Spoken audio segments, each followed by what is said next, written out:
తెల్ల నౌకలో మేము slot book చేసుకున్నాం.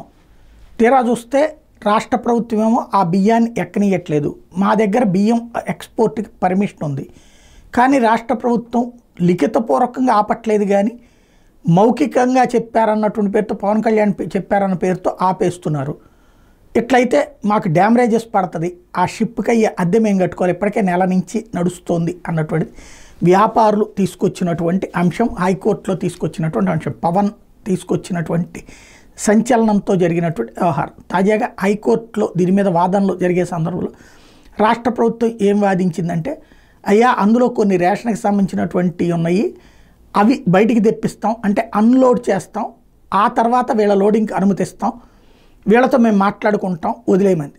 సరే మాట్లాడుకోమన్నారు, వీళ్ళిద్దరూ మాట్లాడుకున్నారు, ప్రభుత్వము ఆ ఎక్స్పోర్టర్స్ మాట్లాడుకున్న తర్వాత ప్రభుత్వం ఇట్లాగా మారుస్తామని చెప్పేటప్పటికి దానికి ఒప్పుకున్నారు. దీంతో రేషన్ బియ్యం అనేటటువంటి అంశంలో ఉదంతంలో బియ్యం రవాణా అన్నటువంటి దాన్ని ఆపినటువంటి ప్రక్రియ ఇక పైన కొనసాగబోతోంది.